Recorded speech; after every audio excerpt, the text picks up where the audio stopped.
Welcome to White Line Fever Live. Welcome to White Line Fever.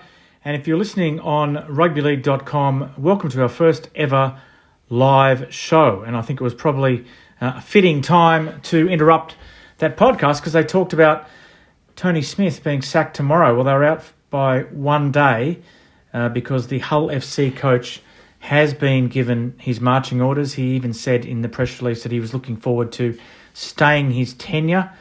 But the club has thought otherwise. So that's why we've decided to start this episode of White Line Fever Kicks, record an episode for everybody, and also to go live for the first time. And I'll talk about that in a little bit, about what you're listening to right now live, where it comes from, and the nightmare I've had today trying to set it up. But first, let's just go for the statement, because as I said, it's not every day that a head coach departs a club, I guess, by, quote, mutual consent. Hull FC can confirm that head coach Tony Smith has left the club by mutual consent. He leaves the club after 18 months in charge of the first team squad. Stanley Gennay will also depart his role as assistant coach. Assistant coach Simon Grix and head of emerging talent Francis Cummins will take charge of the first team on an interim basis. Hull FC chairman Adam Pearson said, "On behalf of everyone associated with Hull FC, I would like to thank Tony and Stan for their contribution to the club during their time with the first team. They have worked tirelessly, and it is disappointing to have had to come up with this decision, but it is one I feel is right at this time. I wish them both well for the future. There will be further restructuring of the club in the coming days, and we will update further in due course." Tony Smith is quoted in the press release. As I said, "I want to wish the club and all the players well for the future. It's disappointing not to see this job through, which was always going to be a challenging project, and I was relishing the opportunity to see it through. I wish everyone at the club the best for the future." So, mutual consent, a pretty clear example of who mutually offered their consent first. That would have been the club, not Tony Smith, who was very insistent and consistent in saying that he wanted to stick around. Now, the question is, and in the podcast we were just listening to, they said that sacking a coach isn't the answer. And I think that was agreed by everybody that Hull FC have done this before mid-season. They've got a record of doing it, and it hasn't worked in the past. And the consensus from the guys on 40-20 who you heard from just then before we cut to me was that it was a bad idea. And here's the reason it is a bad idea. Sky last weekend posted the estimated figures that each club is spending. And the Hull FC came in 9th out of 12 teams, spending £1.8 million, compared to Wigan spending 3.1. Only Salford, Castleford and London were below them, and their only victory this year is over London. So I don't know what sort of coach is going to... obviously Salford have been getting some good results, but they were defeated by Cass last weekend. So I don't know what coach is going to get, these the results that would please Adam Pearson if with only £1.8 million being spent on players. And it does seem to be, I'm not going to say knee-jerk, it just seems to be a muscle memory on the part of an English sports club owner to... the answer to losing is to get rid of the coach, and then you get the speckies off your back for a little while, and it's not your fault. I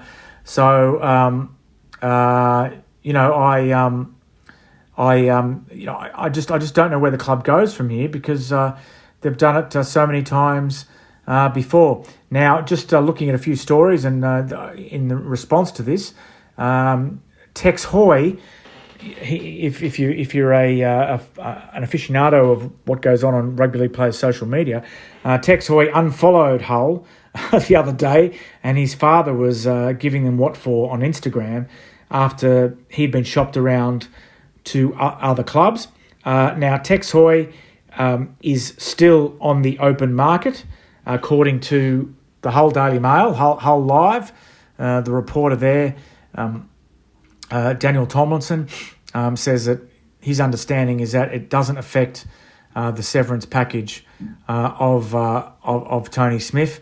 Lingy Sao is another player who has been rumoured to be leaving the club. The same publication reporting that he's not off contract. In fact, he signed an extension, but a lot of people still think he's going to leave. He was sent to the sin bin twice at the weekend. So just as again, thanks for joining us on the podcast, White Line Fever Kicks. It's not often I do a podcast where I'm just talking to myself. I don't have a guest, but I think it's a pretty special occasion today, not because Tony Smith has been sacked, but because rugbyleague.com has finally gone live. What rugbyleague.com is a 24-hour rugby league radio station. And a little bit of background, we're using a lot of those. If you ever listen to American radio where it's all automated, and you might wonder why certain things cut out before the ad's over, or people get cut off, or I listen to a podcast where there's a ballad at the end of every show, and in 2 years I've never heard the ballad at the end of the show because the automated system has cut that ballad off. Well, I'm kind of dealing with a similar system from scratch, from absolute rookie, novice level, dealing with that sort of system here today. So I've been sitting in front of the computer since 8 a.m. this morning, stopping, Christmas wishes going out and the time going out at the wrong time, and trying to also prevent podcasts being repeated. But it's a super exciting thing, and the background of it is simply that it's a 24-hour rugby league radio station is something that I wanted to do when I first moved to the UK in 2018, and there was a platform at the time where you could set up and you can get all the podcasts and you could slot them all in, and you could set up your own radio station. And so I did that for a little while. It was complicated for other reasons. You had to cut up the shows, and then where the ads were to go, and all that sort of stuff. So it was complicated for other reasons. So I played with that for about a year. It was very time consuming, and then I went on to other projects. But Paul Fairs, who has been around the game for 25 years, and who is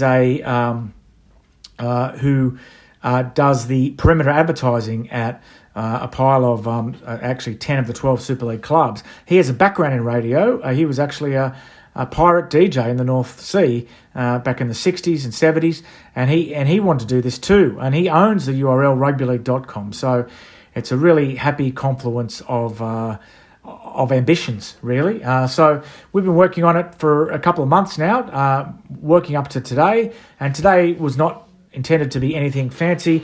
We've recorded some news bulletins, which you might have heard, and we have got an arrangement with 2GB where we'll be taking live matches, and I've recorded I think 3 news bulletins as well, which have gone to air and been scheduled. And basically at the moment, I think I did use the term beta test. We're playing out podcasts at the moment and just getting our heads around the system. But it's super cool stuff. I think it's 100% worth doing your head in to learn how to use it. So, so that's what we did today. And this is the first live show we've ever done. And in future, basically we're going to add things as we go with every aspect of this project, which means that the next time I do this show, I might have a better microphone. The time after that, I might be filming it. The time after that, we might have a guest. The time after that, we might have live video on Twitch and YouTube. It's all about just improving as we go. But this is a super cool project. I'm really excited to be involved. And I want to thank anyone who's joined us on our first day, because it is really, from my point of view, historic. I know that the 24-hour Rugby League TV station has changed the way the game is perceived in Australia, and also to an extent in England. And I'd like to think that a 24-hour radio station could have a similar impact in the fullness of time. So that's it, the end of today's episode of White Line Fever Kicks. Thanks for joining us. To our regular listeners, if you're a regular listener, don't forget patreon.com/White Line Fever. And if you're joining us live, I can't tell you how grateful I am for you to be along for the journey today. I've been pulling my hair out, but I've still got plenty left. So until next time, we'll return you to, it's cool to say this, we will return you to normal programming.